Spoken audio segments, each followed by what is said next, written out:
Engines echoed through the cold mountain highway as the Iron Wolves MC rode in a tight formation, their headlights cutting through the darkness. It was close to midnight, the kind of hour when the woods were silent and the road was empty.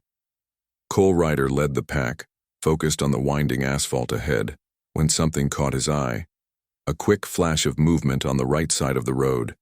He hit the brakes so hard his rear tire skidded. "Cole, what the hell?" Bear shouted from behind as bikes screeched to a stop. Cole didn't answer. His flashlight beam swept across the ditch, then froze. It wasn't trash. It wasn't roadkill. It was a wolf. A large gray wolf was tied to the barbed wire fence, its body trembling, blood covering its shoulder. A thick rope cut deep into the fur, wrapped around its neck and back legs, pulling tight enough to dig into the skin. The animal tried to lift its head but didn't have the strength. "Jesus," muttered Bear, walking closer. Who would do something like this? Cole stepped down the slope and approached slowly, hands open, voice steady. "Easy. I'm not here to hurt you." The wolf's breath was fast and painful. Every exhale came with a low growl, but it was more fear than aggression. The bullet wound on its shoulder was fresh. Whoever shot it had left it here to bleed out. Rory crouched beside Cole and examined the rope. This isn't hunting gear. This was done by someone who wanted it to suffer. "Cut it," Cole said. "Cole, it's a wild animal," Jason warned. "If it bites." "If we leave it, it dies," Cole replied without hesitation. "Cut it." Rory swallowed, pulled a pocket knife, and began sawing through the rope. The wolf flinched but didn't have the energy to fight. Cole held the animal steady, ignoring the blood staining his gloves. The rope snapped. The wolf collapsed against the fence, breathing weakly. Bear shined his flashlight on the wolf's neck. "Look at this." Beneath the fur was a patch of torn skin, like something had been ripped off. Cole leaned in. There was something here. A collar or a device. "Who the hell puts a device on a wild wolf?" Jason asked. Cole didn't answer. His stomach tightened. Something about this wasn't random. "We're not leaving it here," he said. "We take it back." Bear stared at him. "And then what? Animal Control's gonna ask why bikers are hauling a half-dead wolf in the middle of the night." Cole didn't blink. "Then we don't call them."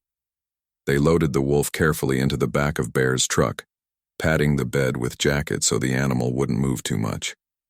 Jason drove the bikes behind as they made their way back to the club's old workshop, an isolated building behind a scrapyard where nobody asked questions. The moment they opened the sliding door, the oil smell mixed with the metallic scent of blood. "Rory, get clean towels," Cole ordered. "Jason, grab water. Bear, call Lena." Bear sighed. "You know she's gonna yell at us again." "Call her." Minutes later, the sound of a car pulling up echoed outside. The door flew open. Lena Hayes stormed in, hair tied up, wearing sweatpants and a hoodie. "You said emergency. What kind of—" She stopped mid-sentence. Her eyes landed on the wolf lying on the workbench, breathing shallowly, coated in blood. "What did you do?" she demanded. "We found him like this," Cole said firmly. She approached slowly, studying the wounds. Her expression shifted from anger to shock. "It's been shot, rope burns, deep tissue damage, and someone tied it tight and left it there." She looked at Cole. "Where?" "On Highway 17, mile marker 42. That's right in the hunting zone, but this isn't a hunting injury. And no one hunts wolves like this. This is cruelty. On purpose." She put on gloves and began cleaning the wound. The wolf winced, but Lena worked calmly and quickly. When she touched its neck, her brow furrowed. "Hold the light." Cole handed her a flashlight. Lena parted the fur and gasped. "There's something here." She used tweezers and pulled out a small broken piece of plastic and metal, covered in dried blood. Cole stared at it. "What is that?" "A tracker," Lena said quietly. "Or part of one. But this isn't something from a hobby store. This looks like equipment used by research groups, official groups." Bear frowned.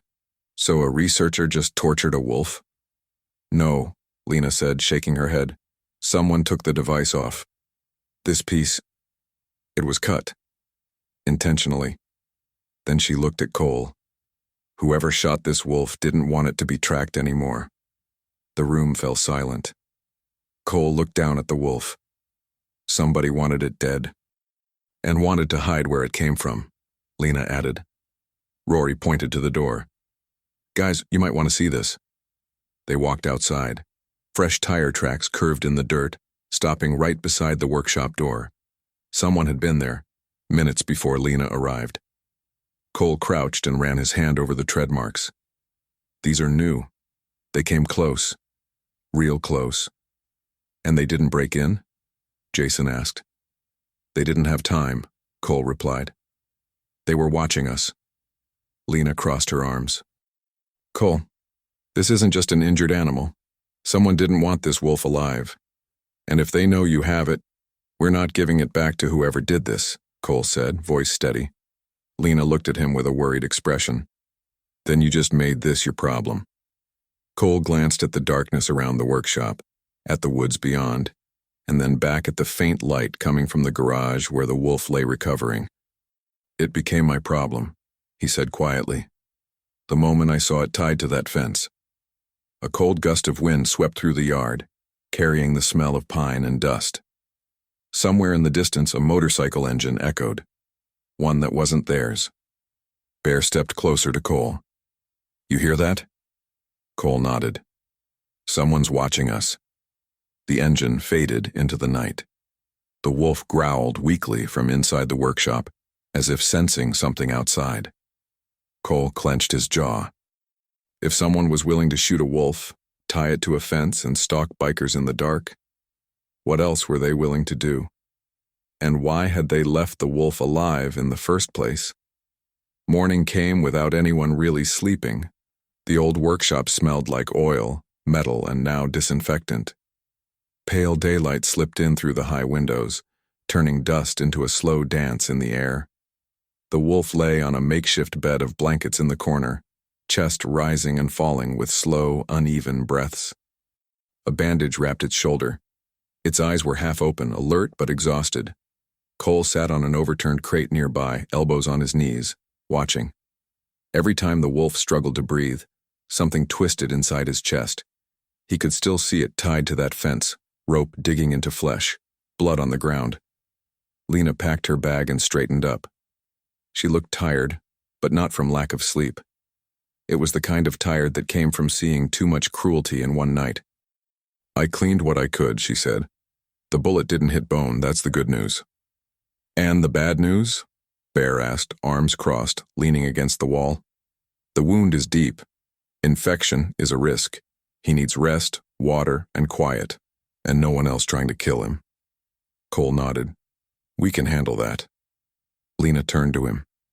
There's something else? That tracker piece I pulled from his neck? I took a photo. I'll try to find out where it came from. Government? Jason asked.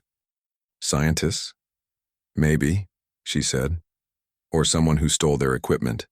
The serial number was scratched, but not enough. I'll ask a friend who works with wildlife monitoring. Quietly. Quietly, Bear repeated. I like that word. Lena slung the bag over her shoulder and walked to the door. She paused and looked back at the wolf.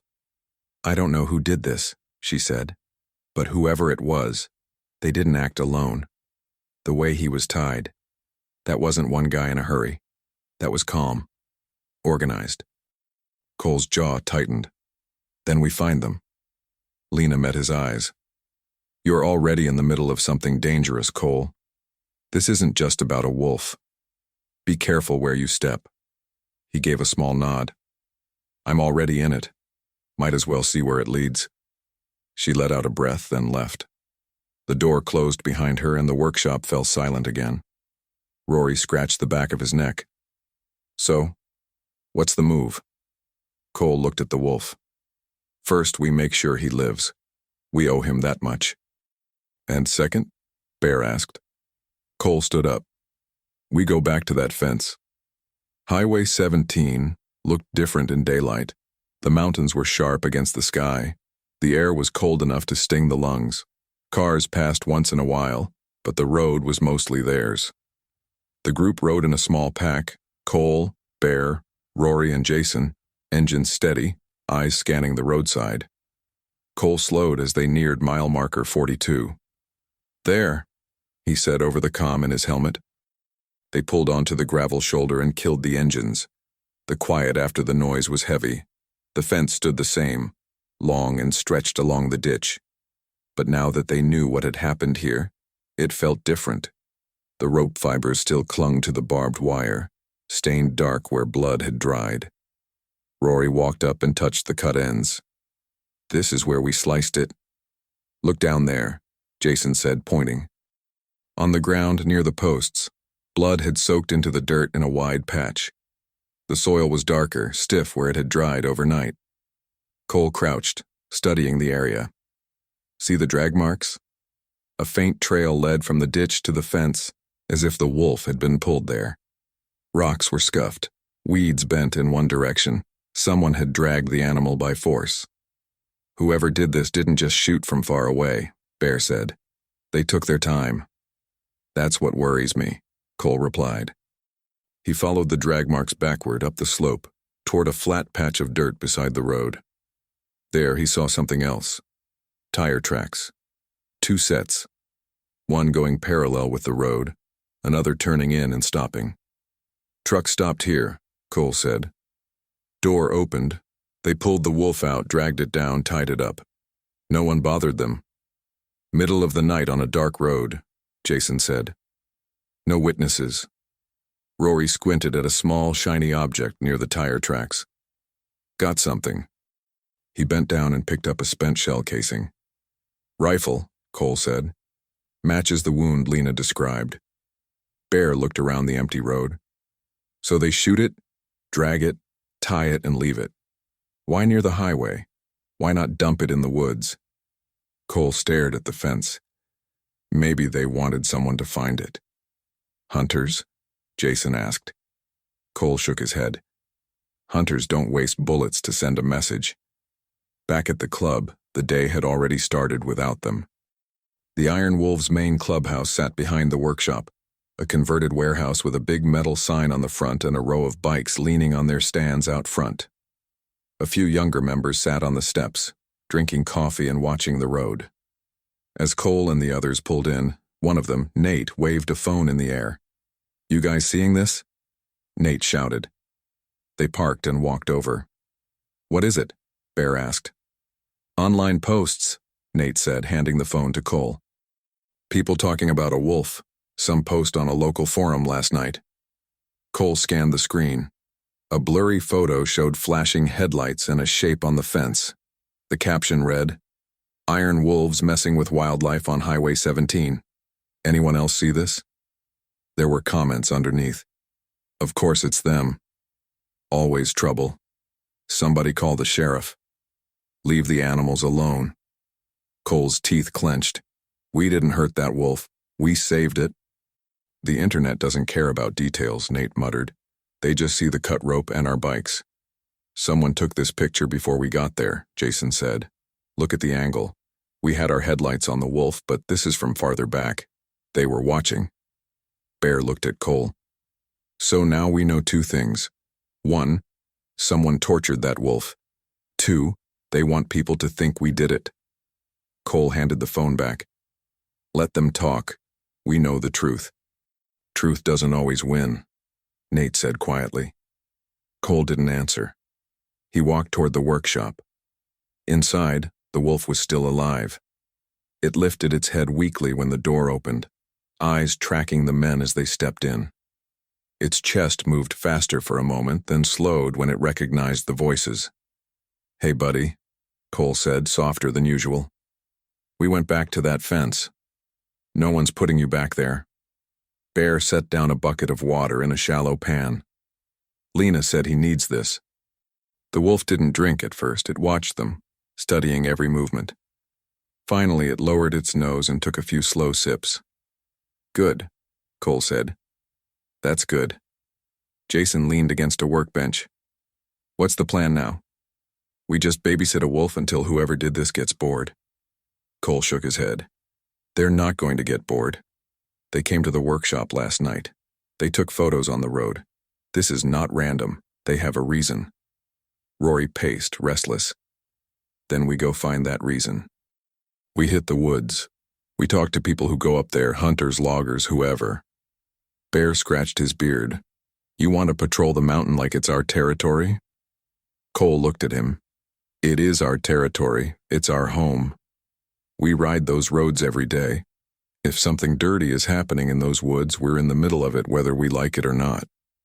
Bear hesitated, then nodded. All right. But before we run around accusing people, talk to Dan. Cole knew he was right. Yeah, I'll go.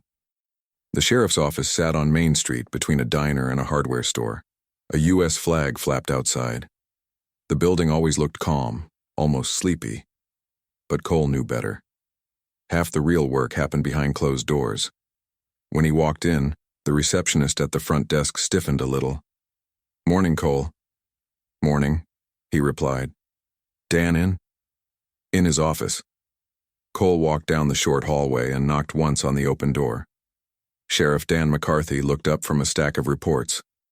He was in his 50s with graying hair and lines around his eyes that showed years of stress and long shifts. He had known Cole since he was a teenager. He had arrested him once, warned him a dozen times, and silently respected him more than he ever admitted. Ryder, Dan said, what brings you here? Cole stepped in and closed the door behind him. We need to talk about a wolf. Dan leaned back. Yeah, I've already had 3 calls about that. People say they saw bikes on the highway near an injured animal. They think your club did something stupid. We didn't hurt it, Cole said. We found it tied to a fence. Shot, bleeding out. Dan watched him for a long moment. You untied it? Yeah. We took it to the workshop. Lena patched it up. Of course she did, Dan muttered. You know you're supposed to call wildlife services for that. Cole's voice stayed calm. If we had waited for a truck to drive up from the city, it'd be dead by now. Dan sighed. Probably. Someone shot it and tied it up on the side of the road, Cole continued. We went back this morning. There were drag marks, tire tracks, a spent shell. This wasn't an accident. Did you touch the casing? Dan asked. Yes. Dan rubbed his forehead. Of course you did. Cole ignored the comment. Lena pulled a piece of a tracker from its neck. Says it looks like official monitoring gear. Someone removed it on purpose. Someone organized. Dan grew serious. You're telling me someone intercepted a collared wolf from a research project, shot it, tied it up at the highway, and then drove away like nothing happened? That's what it looks like. Dan stared at his desk for a moment, then at Cole. And why are you telling me this? Because I'm not going to sit back while people use our roads and our mountains for something sick, Cole replied. I'm also not going to let them pin it on us. Dan's jaw tightened. You planning to go after them yourself? We're going to watch the woods, Cole said. See who's up there. If we find traps, we're taking them down.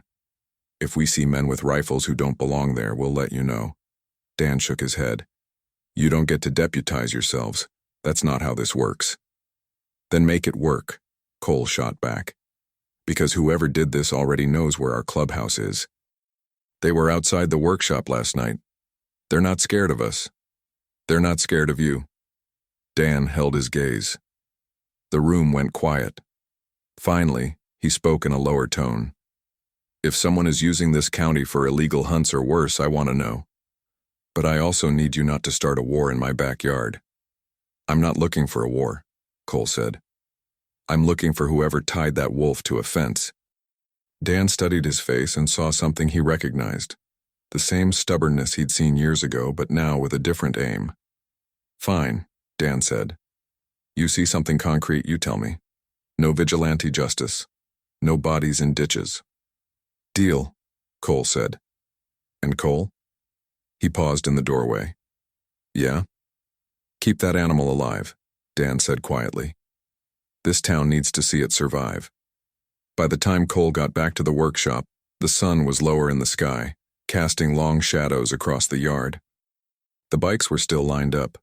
The sound of a wrench on metal came from inside. Nate met him by the door. "Everything okay with the sheriff?" "He knows," Cole said. "He's watching, but don't expect help unless we hand him proof." "Figures." They walked inside. The wolf was awake, head lifted. Its eyes followed Cole as he came in. It did not growl this time. It just watched. "Hey," Cole said softly. "Still with us?"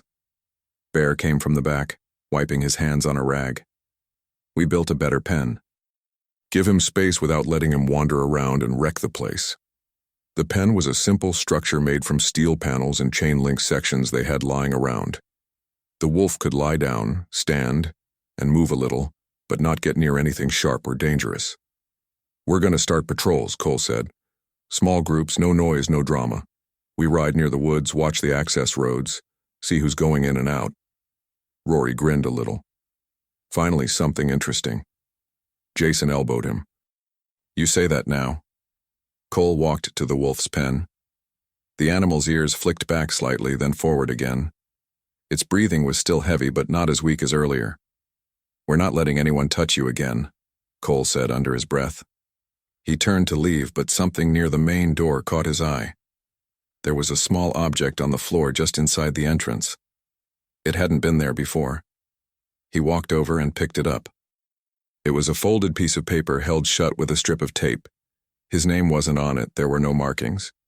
Just a plain, dirty note. "Someone dropped that?" Bear asked. Cole didn't answer. He peeled the tape and unfolded it. Inside, written in thick black marker, were 4 words, "Stay out of the woods." Below the words, taped to the paper, was a single rifle casing. Exactly like the one they had found near the fence. Cole stared at it, feeling everything around him narrow and sharpen. Someone had been close enough to the workshop to slip that note under the door. Close enough to walk on their ground. Confident enough to leave a warning with a signature. He lifted his eyes to Bear, Rory, and Jason, who were now watching him in tense silence. "They know we're looking," Cole said, "and they think this is going to scare us off." The wolf let out a low, faint sound from the pen. Not loud, not strong, but it broke the silence like a crack in glass. Cole folded the paper again, this time with controlled force. "They're wrong," he said, but the real question lingered in his mind, heavier than the casing in his hand. If this was their warning, what would they do next if the Iron Wolves refused to obey? The note sat in the middle of the table like a small bomb. "Stay out of the woods." A single rifle casing taped under the words. No one in the clubhouse spoke for a long time. The only sounds were the faint ticking of the wall clock and the distant hum of a bike idling outside. Rory broke the silence first. "They walked right up to our door." "Not worried," Nate said quietly.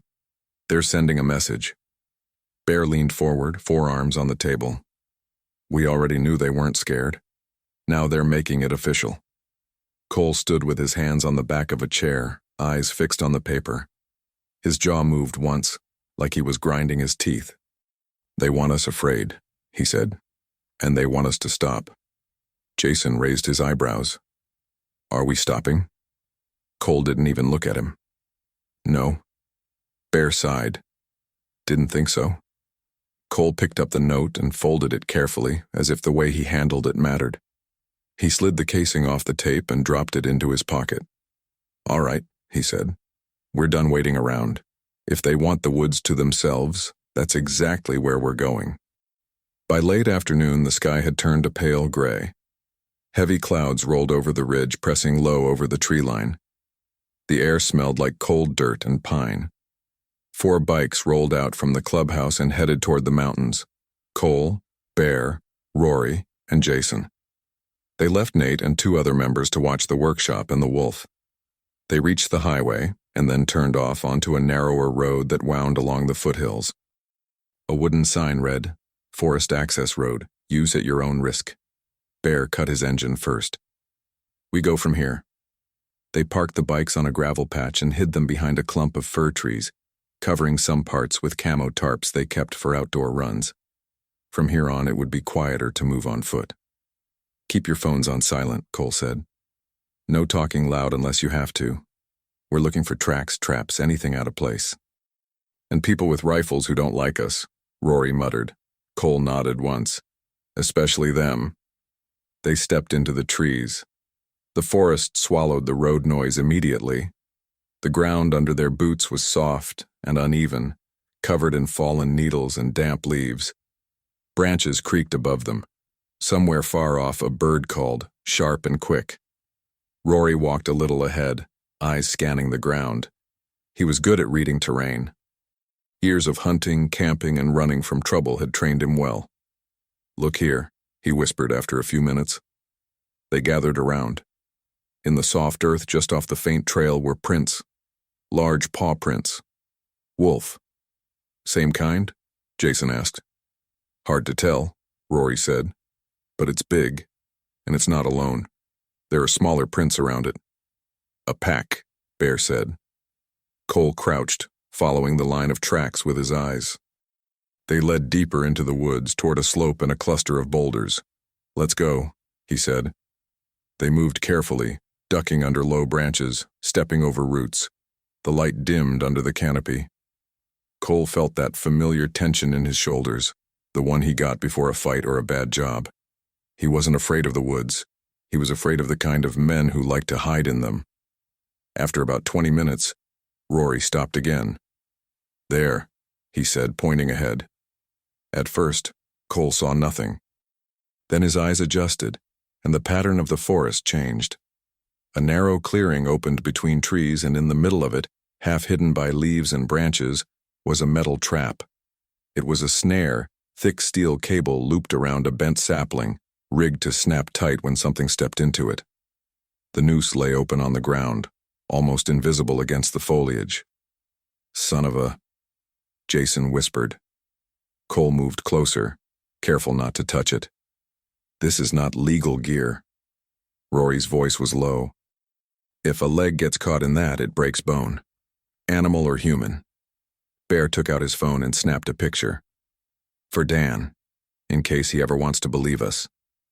Cole looked around. One trap in a clearing. That meant there were more. They found 3 in the next half hour. One near a fallen log. Another between 2 trees at head level, ready to snap around a neck. Another near a small stream, baited with pieces of meat already turning gray. Rory knelt by the last one. You smell that? Rot, Jason said. Not just that, Rory replied. Gasoline and cigarettes. Cole breathed in. He caught it too now. Faint, but there. The sharp burn of fuel, the sour smoke, mixed with wet earth. We're close to where they've been camping, he said. The wind shifted. For a moment, the forest went completely silent. Then, faint but clear, a sound drifted through the trees. Not wind, not an animal. A voice crying. Cole lifted his hand, signaling them to stop. They froze, every sense alert. The sound came again, a strained, broken sound. Not loud, but raw. Someone sobbing. Someone who had been crying for a long time. Tell me you hear that, Jason whispered. I hear it, Bear said. Cole pointed north, toward a rise in the ground. It's coming from that way. They moved slower now, following the sound. As they climbed, the air grew colder. The smell of gasoline got stronger. Rory parted a set of bushes and peered through. You gotta be kidding me, he murmured. Cole stepped up beside him.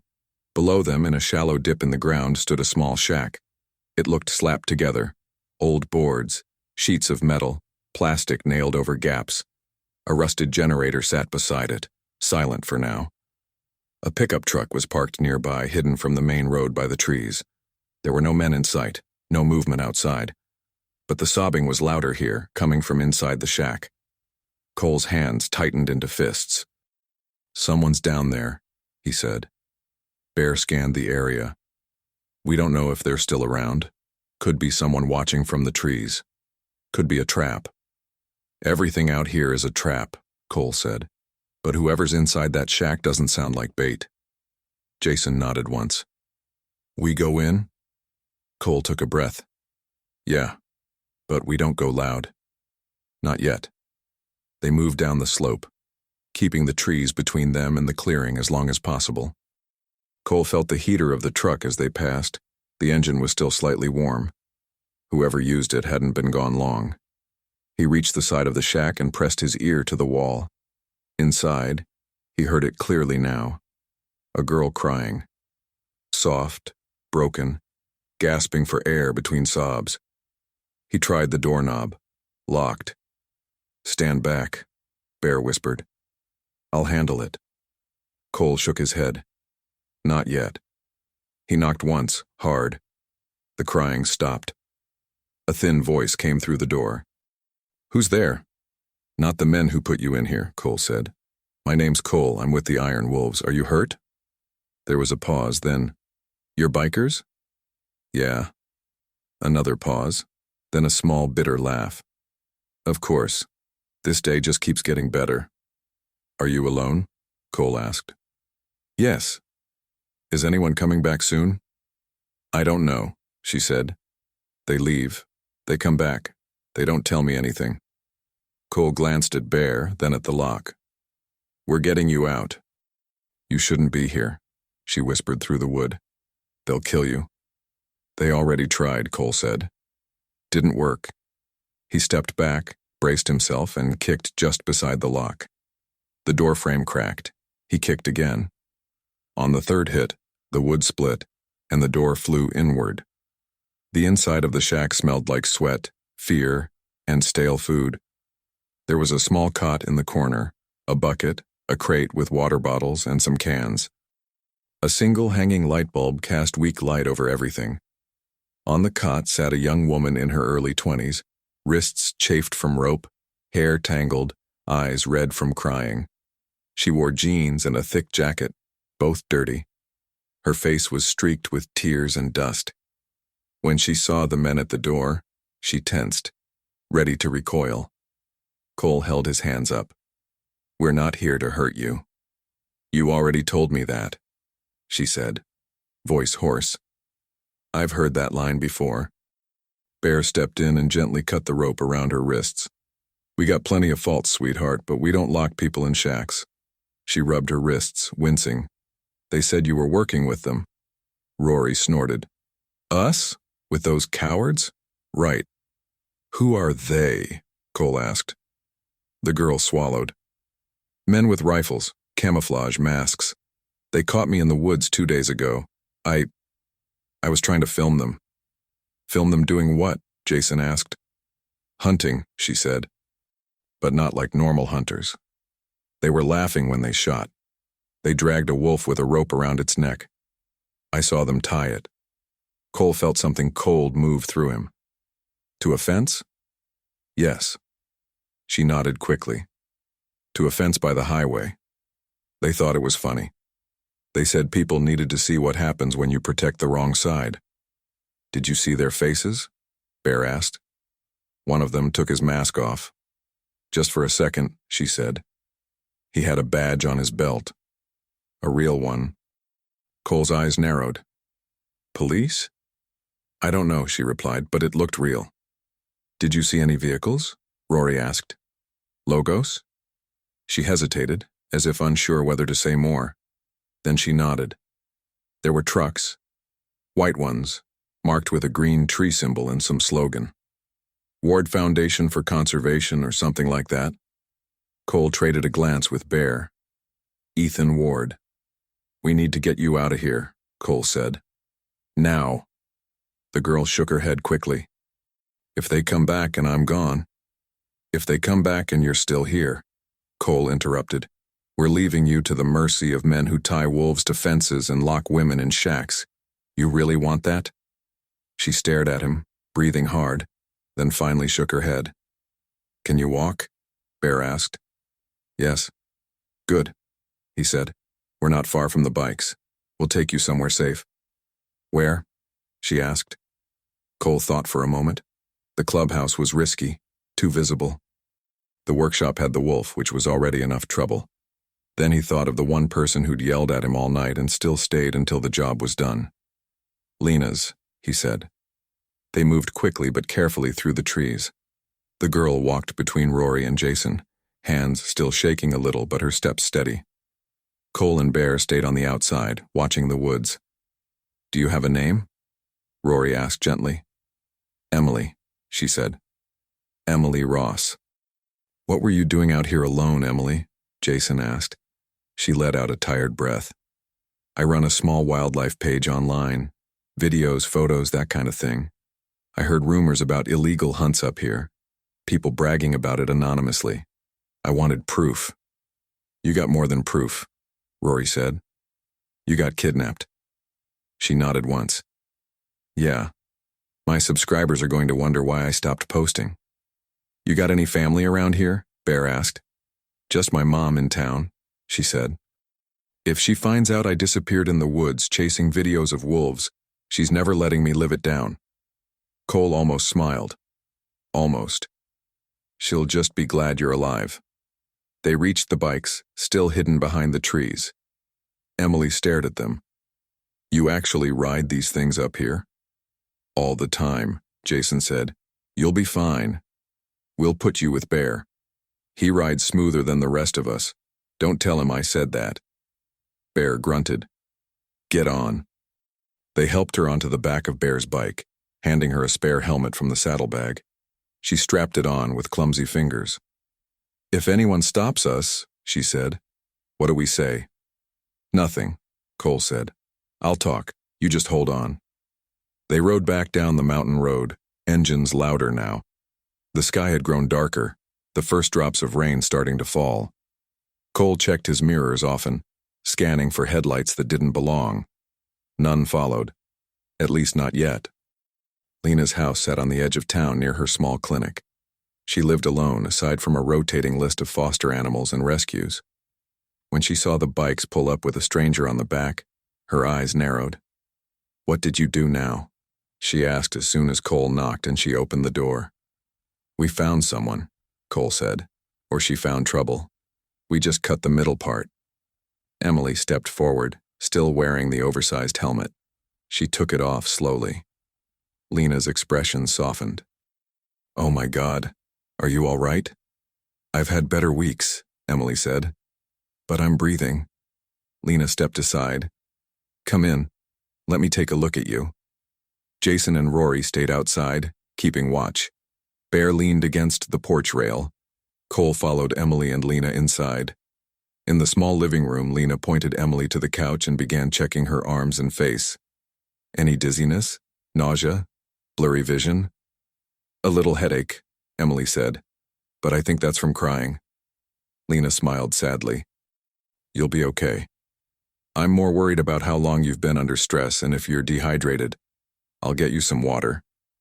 As Lena moved to the kitchen, Cole sat in a chair opposite Emily. "You okay to talk?" he asked. She met his eyes. "I think I have to. You didn't just happen to find me out there."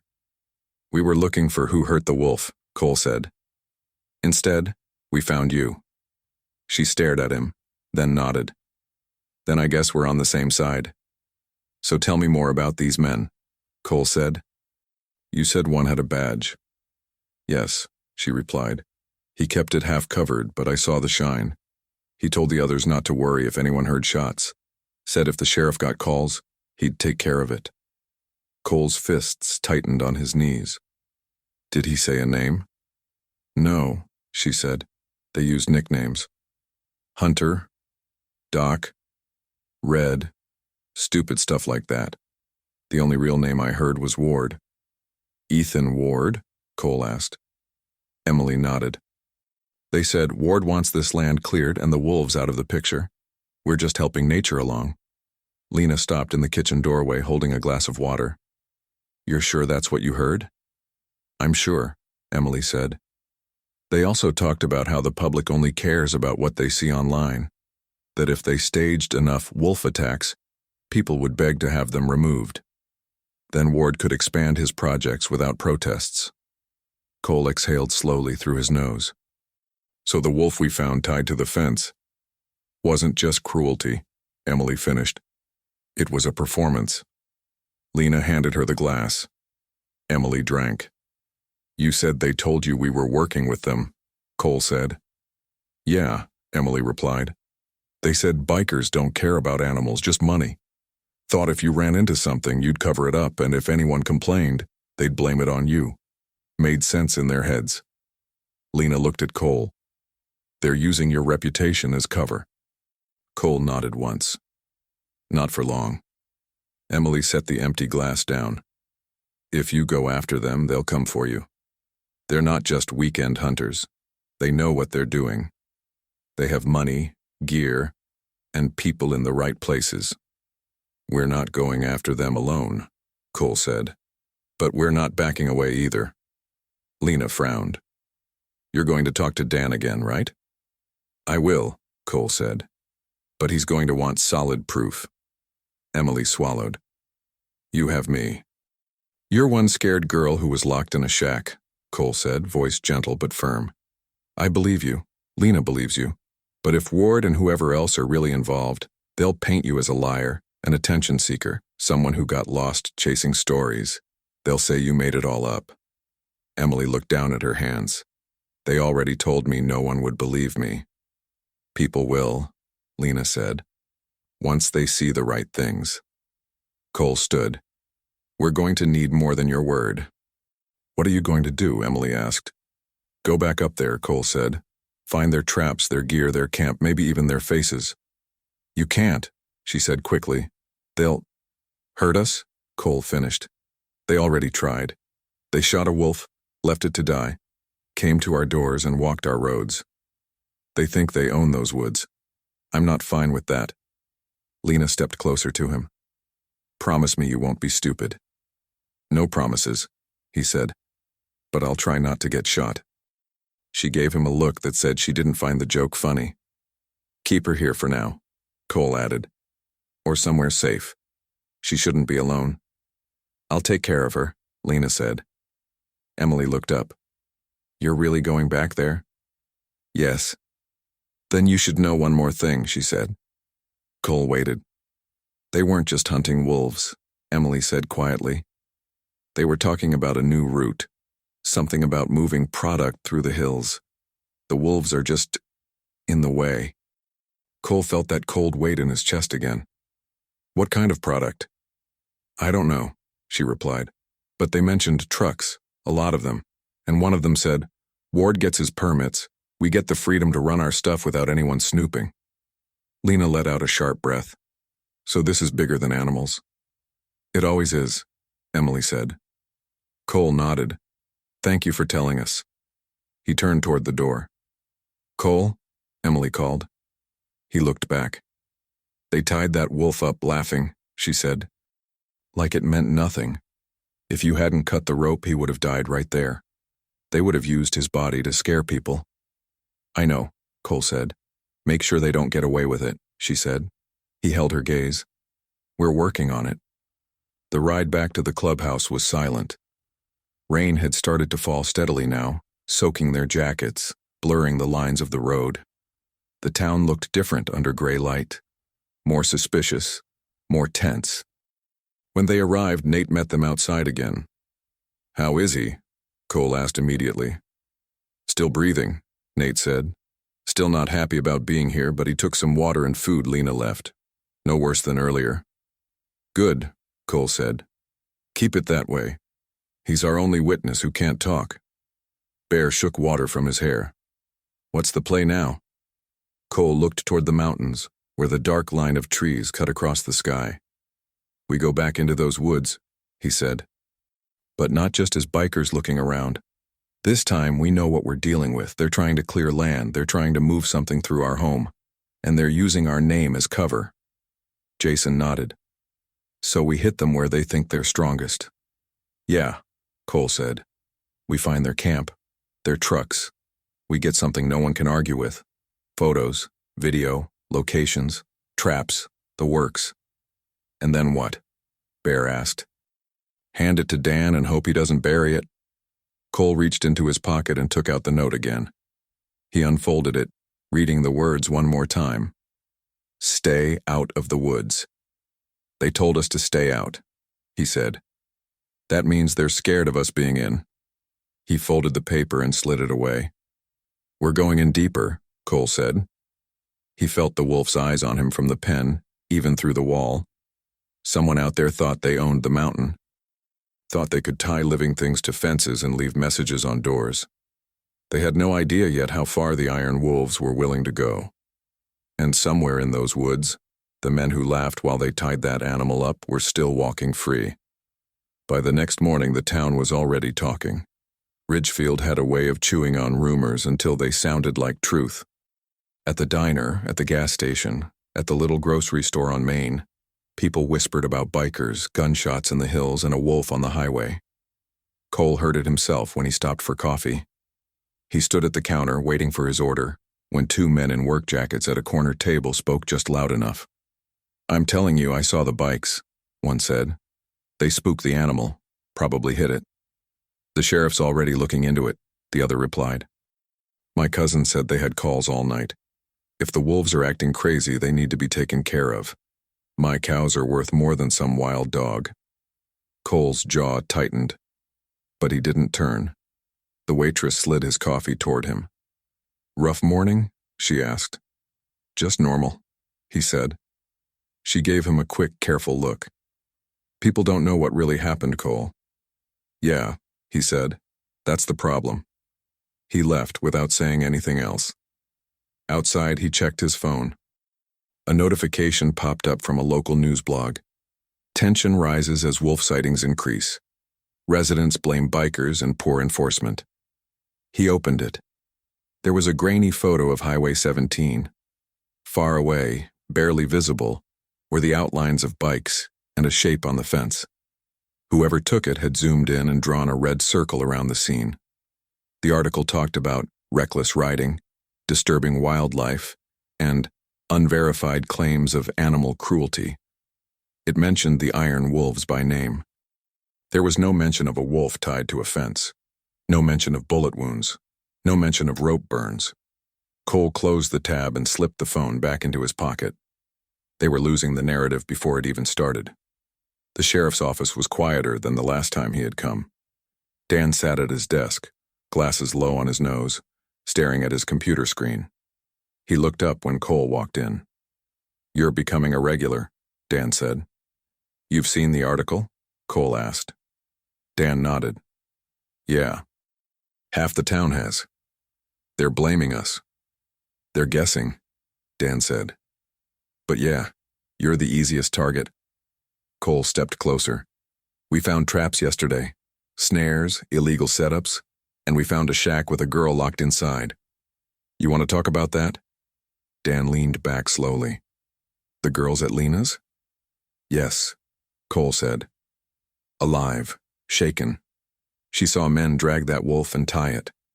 She heard them talk about using it to stir people up. She also heard the name Ward." Dan's eyes tightened at the corners. "She told you that?" "She told us everything," Cole said. "You going to hear it from her or just wait for the next rumor online?" Dan held his gaze for a moment, then stood up. "Let's go." Lena did not look happy to see two men on her porch, one in a sheriff's badge and one in a biker cut. But she opened the door anyway. "She's in the back," Lena said quietly. "She's still exhausted. Go easy." Emily sat at the kitchen table, wrapped in a blanket, hands around a mug of tea. Dark circles framed her eyes, but she looked more present than the day before. "Emily," Lena said, "this is Sheriff McCarthy." Dan took off his hat. "Ma'am." "You're the sheriff?" Emily asked. "Yes." She looked between him and Cole. "So which side are you on?" "On the side that doesn't lock people in shacks," Dan said. "I just need the truth." She watched him, measuring, then nodded slowly. "Sit down." He did. "Tell me what you told them," Dan said. She went through it again. The men with rifles, the masks, the badge, the jokes about tying the wolf, the trucks with the Ward Foundation logo, the talk about clearing land and building support by blaming the wolves. Dan listened without interrupting, his hands folded, eyes steady. When she finished, he let out a long breath. "You're sure about the logo?" he asked. "Yes," Emily said. "White trucks, green tree. I took a picture, but they smashed my phone. Threw it into the creek near the shack." Anything else about the badge? Dan asked. Any number, any name? No, she said. But he walked like he was in charge. The others listened to him. Dan nodded slowly. Okay. Do you believe me? Emily asked. Dan looked at her for a moment. I believe that something is happening in those woods that shouldn't be, and I believe you saw men acting like the law didn't apply to them. That's not a yes, Emily said. Dan didn't flinch. I can't go arrest anyone on I heard the name Ward in the dark. Ethan Ward has a lot of enemies. A lot of people would be happy to drag his name through the mud. And plenty who'd never dare, Cole said. Dan looked at him. You think he's behind this? I think his name keeps showing up where it shouldn't, Cole replied. On trucks near illegal traps, on signs in burned clearings, in the mouths of men who torture animals and lock up girls. Even if he's not pulling the trigger himself, he's paying the ones who are. Dan rubbed his temples. You asking me to bring down the biggest donor this town has? I'm asking you not to look away, Cole said. Emily leaned forward. They said his foundation's conservation work would give them cover. If anyone complained about trucks in the hills, they'd say it was for research. If people got scared of wolves, they'd be happy to help control the problem. It's a perfect story, right? Rich man saves the town. Dan's mouth tightened. He stood up. I need to see those traps, he said. Cole nodded. We can take you. Lena crossed her arms. If you're going back up there, I'm going too. Dan shook his head. Lena? No, she said firmly. You're dealing with wild animals and injured wildlife. You need someone who knows what they're looking at.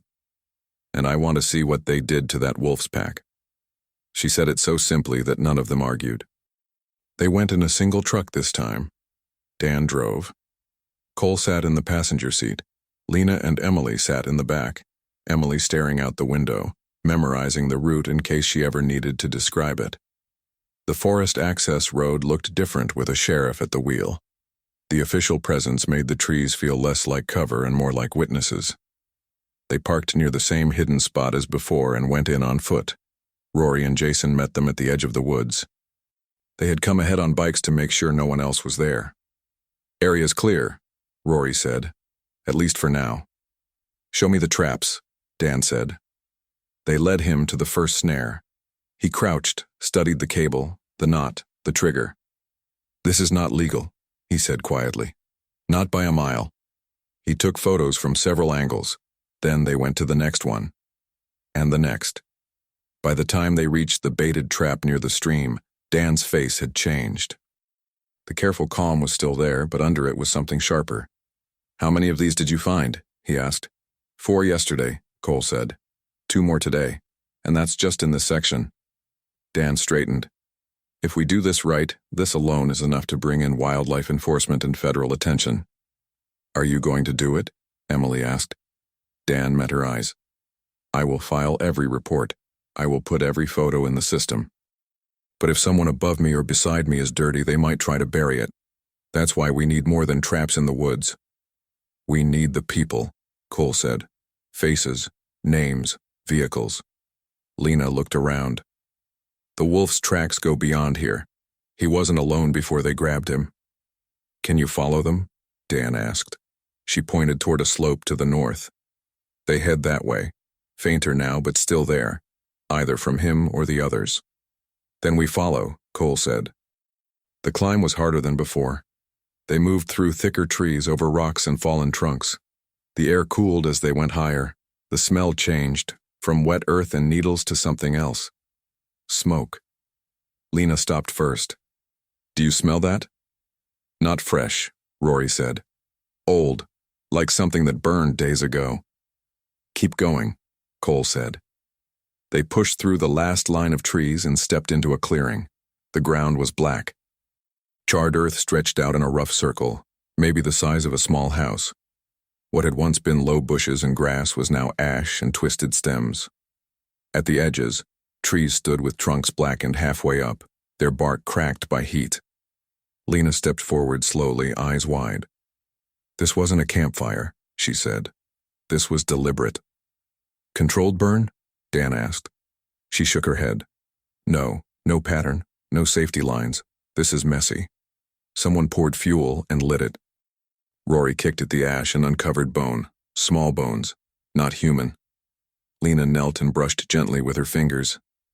Deer, fox, maybe rabbit, and... Her hand paused.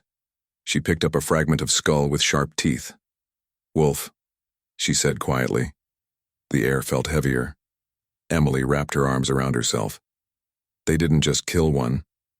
Cole looked around the clearing.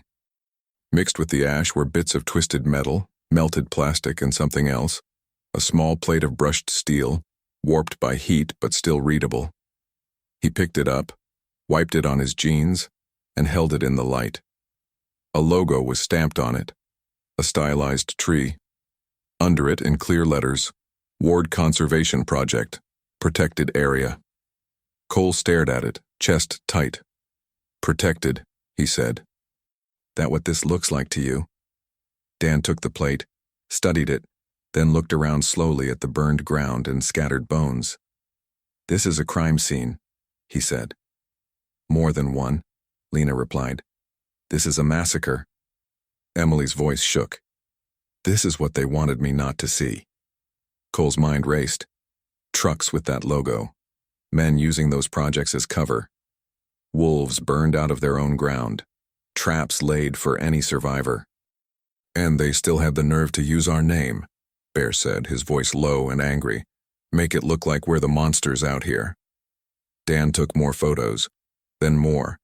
His hands were steady, but his jaw was set hard. When this goes public, Emily said softly, people are going to lose their minds. If it goes public, Lena corrected. Everyone looked at her. You really think they'll let this slide? She asked.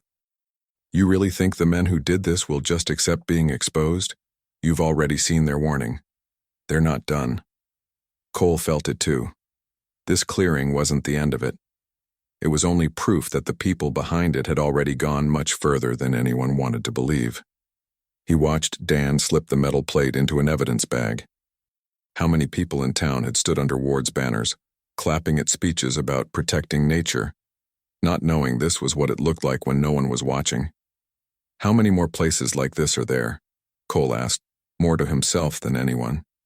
And if this was what they had done to the wolves, what else were they willing to burn to keep their secrets buried? The burned clearing stayed in Cole's mind long after they left it. Bones. Ash. The metal plate with Ward's logo twisted by fire. None of it felt real, and yet it was the most real thing they had found so far. By the time they reached the trucks and bikes, the sky had darkened into a heavy blue. Rain clouds rolled in, thick and threatening. Emily wrapped her arms around herself. If they burned a whole pack, they'll do worse to people, Bear finished. Cole looked at Dan. You still think this is just illegal hunting? Dan didn't answer. He opened the back of his truck and pulled out a radio. I'll report the traps, the burns, the bones.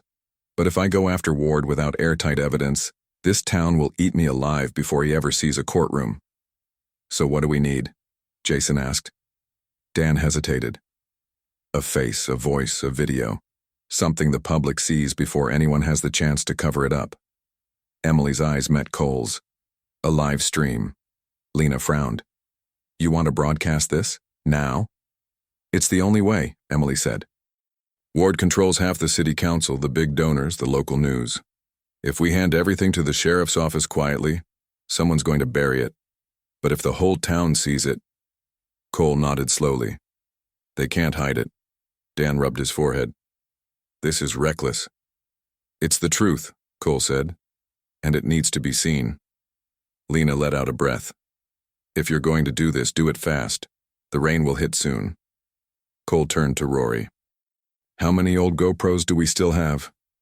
3 working ones, Rory said. Maybe 4 if we charge the batteries. Get them, Cole said. We'll stream from multiple angles. Even if one gets knocked out, the others keep going. Bear raised an eyebrow. You planning on a fight? Cole pulled the warning note from his pocket and held it up. They already started one. They regrouped at the workshop, tension rising like the storm outside. Inside, the wolf lifted its head, ears twitching. It watched the men move around the room, gathering equipment, charging cameras, loading extra batteries into bags. It's like he knows something's happening, Lena said softly. He probably does, Jason replied, double-checking a battery pack. Animals feel danger before we do. Emily stood near the pen and whispered, "We're going to make them pay for what they did to your pack, I promise." The wolf blinked, slow and steady. Cole pulled out a map of the forest and laid it on a steel table. Based on the traps and tracks, their main base is somewhere near the logging roads. Emily, show me where you saw the trucks. She leaned over the map and pointed. Here, this clearing. They had multiple vehicles, and something like a storage building. That's where we're going, Cole said. Dan crossed his arms. I'll follow behind in the truck. I can't be seen riding with you. It'll make things worse. But I'll stay close. Close is good enough, Cole said. If things go bad, you pull us out. Dan grunted. Or collect the bodies. Let's aim for the first option. The storm broke as they reached the mountain access road. Rain hammered the asphalt in sheets, turning the world into a blur of gray. The bikers pushed through it, headlights glowing like ghosts. Emily rode with Lena in the truck behind them, clutching her phone tightly. Cole felt his pulse steady as he rode. Some people relaxed in bars, some relaxed on couches. Cole relaxed on the line between danger and purpose. Tonight, danger was the only way forward. They reached the point where the paved road ended and the dirt began. Rory rode up beside Cole and signaled with 2 fingers. Lights off. They killed the headlights and rode under the cover of rain and trees. When the path became too narrow, they hid the bikes and continued on foot, rain soaking through jackets and boots. After 15 minutes, Jason whispered, "There." Through the curtain of rain, faint lights appeared, lanterns hanging on posts, illuminating a clearing with 2 storage sheds, a large truck, and several smaller vehicles. Emily pointed. That's them. They crouched among the trees, watching. 2 men in camo jackets smoked under a tarp. Another walked between the sheds with a flashlight. Inside one shed, shadows moved. Multiple people. Cole whispered, "Cameras on." Rory and Jason tapped their GoPros, small red lights blinking. Cole clipped his to his vest. Emily held up her phone. Signal's weak, but enough for a stream. "Start it," Cole said. She hit Go Live. A small preview window showed the blurry image of the clearing. "Streaming," Emily whispered. "You're live." Cole exhaled once. "All right, let's go." They moved quickly through the trees, closing the distance before anyone noticed. Rain masked their footsteps. When they stepped into the lantern light, the first man turned and froze. "What the?" Cole didn't give him time to finish. He grabbed the man's jacket, slammed him against the truck, and shoved him to the ground. Rory disarmed the second man in one fluid movement. Jason opened the first shed door, then stopped. Holy hell. Cole joined him. Inside were cages, metal cages, 4 of them full. Inside each one, wolves paced anxiously, their fur soaked, their bodies thin from captivity. Emily gasped behind them. "Oh my God." Lena covered her mouth. They were going to move them. Tonight. Dan's voice came low from the doorway. "This is enough evidence to shut down half the county." And then, a gun clicked behind them. "Hands where I can see them," a voice shouted. They turned slowly. A man stood in the rain, mask off, rifle raised. Cole recognized the face. The badge from Emily's story hung from his belt. "I knew you idiots wouldn't stay out of the woods," he said. The live stream caught his face clearly. Emily whispered, "The town. They're seeing this." The man snarled, "Turn the cameras off." "No," Cole said. The man raised the rifle. Before he could fire, Lena shouted, "Look!" Lights appeared through the rain. Headlights. Dozens of them. Cars from town. Trucks. People. The live stream had brought them. The clearing filled with voices. Fear, shock, anger. "What is this?" Is that Ward's logo? They're capturing wolves? Why are the bikers here? Why does that man have a rifle? The officer turned in panic. Stop filming. Stop! Dan stepped forward, gun drawn. Drop the weapon. Other townspeople held up their phones, recording everything. The man hesitated, then fired into the air. The crowd screamed. Cole lunged, tackling him to the ground. The rifle flew into the mud. Rory and Jason pinned the man's arms while Dan cuffed him. The rest of the masked men inside the second shed burst out, only to freeze when they saw dozens of townspeople staring at them with cameras rolling. It was over. In minutes. Because the truth had finally hit daylight.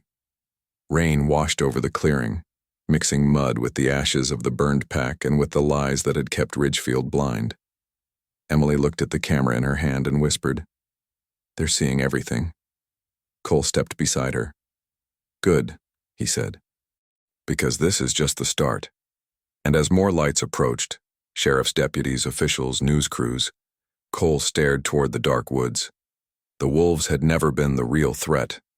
It was the men who pretended to protect them. And now the entire town knew. The clearing felt different once the rifles were on the ground. No more shadows. No more quiet lies. Just rain, headlights, and a crowd that finally understood what had been happening in their own backyard. Dan tightened the cuffs on the masked officer and pulled him to his feet. "You're done," he said. "All of you are." The man didn't respond at first, jaw clenched, rain dripping from his hair. Then he lifted his head and spat toward Cole. "You don't know what you've started." Cole stared back without blinking. "I think we do." Behind them, the wolves in the cages whined and paced. Emily raised her phone, still streaming. Comments flooded the screen faster than she could read. Those poor animals. Who paid these men? Is that Officer Blake? What is the Ward Foundation doing out here? Iron Wolves just exposed everything. People from town kept arriving. Farmers, shop owners, teenagers, parents, all drawn by the live stream, all staring at the cages and the masked men like they were seeing monsters. Because they were.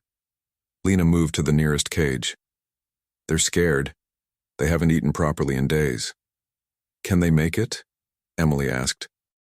"If we get them out of here tonight, maybe," Lena said. "But they need real care, a real team."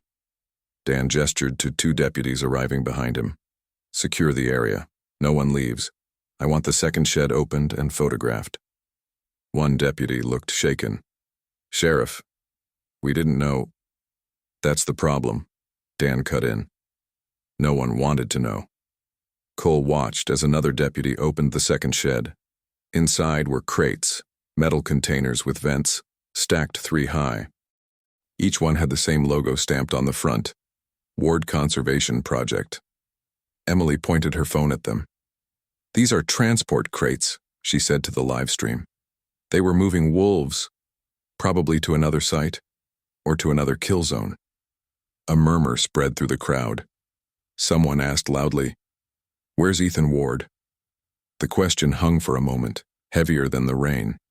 Then a man in a suit walked into the clearing, umbrella held over him by an assistant struggling in the mud. He looked out of place among the storm and the chaos. "Speak of the devil," Jason muttered. Ethan Ward stepped forward with a practiced smile, one he wore in photos, ribbon cuttings, charity events. "Sheriff," he said, raising his voice. "I came as soon as I heard there was an incident involving my foundation." Dan stared at him coldly. "Your men are under arrest." Ward blinked as though insulted. "My men? Sheriff, I'm afraid you've been misinformed.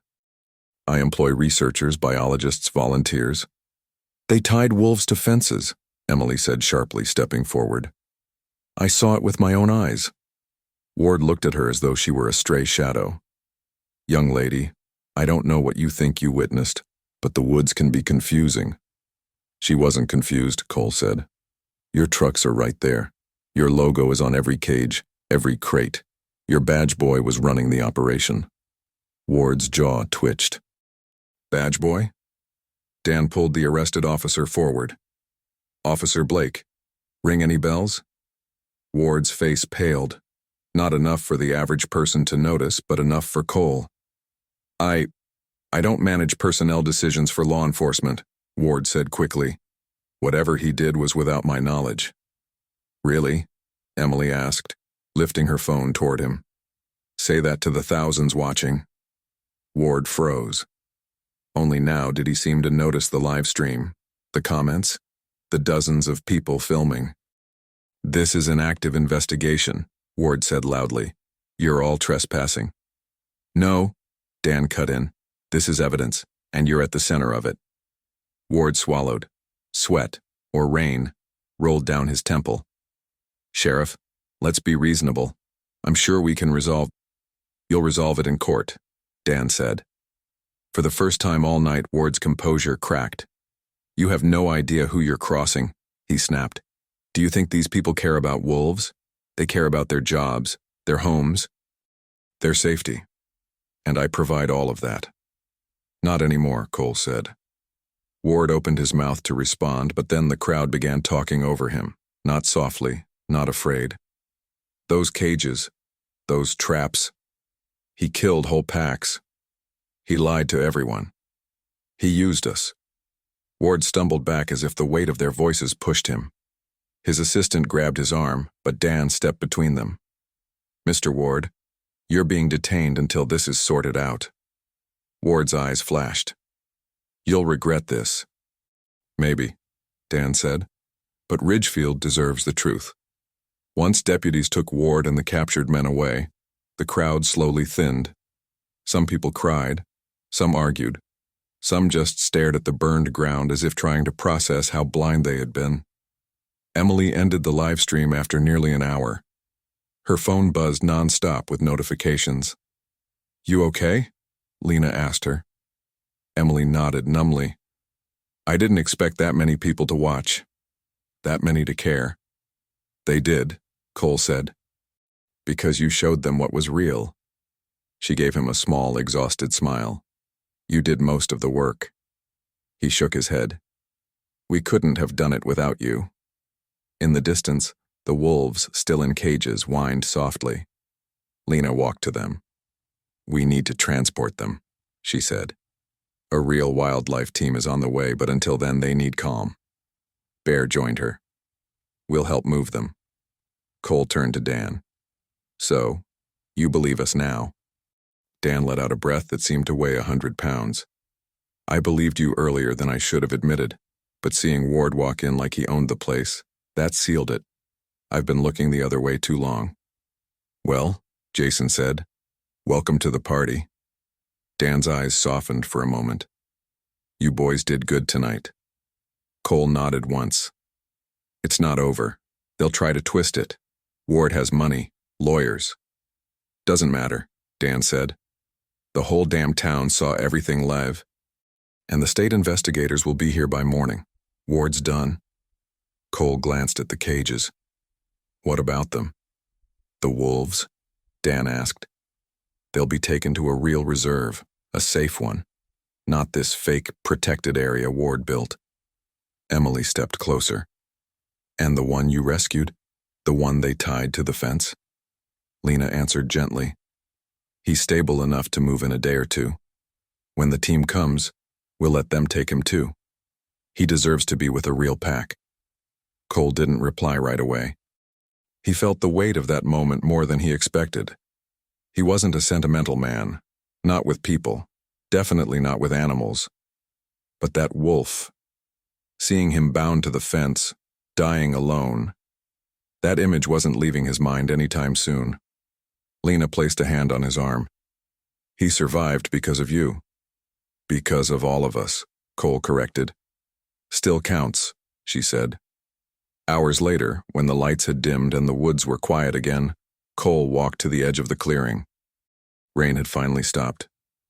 The air smelled clean, fresh, like the storm had washed away whatever poison had lived here.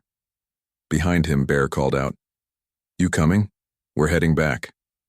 In a minute, Cole said. He looked up at the dark silhouettes of the trees. Somewhere beyond them, wolves were still alive because of what they'd done tonight. For the first time, the mountain didn't feel hostile. It felt grateful. Emily walked up beside him. So what happens now? Ward answers for everything, Cole said. And we keep riding. And the town? She asked. What if they go back to blaming you for everything? Cole shrugged lightly. They always blame us for something. But this time, I think they'll remember who stepped into the rain when no one else did. She smiled. You're heroes, you know. We're bikers, Cole said. Heroes is a stretch. Emily shook her head. Not after tonight. He didn't argue. Sometimes the truth didn't need correcting. As they finally headed back down the mountain road, Lena driving behind them, Emily beside her, the wolf resting safely back at the workshop, Cole felt something he hadn't felt in a long time. Pride, not in being feared, not in being tough, but in doing the right thing when no one else would. The town would talk for years about what happened in those woods.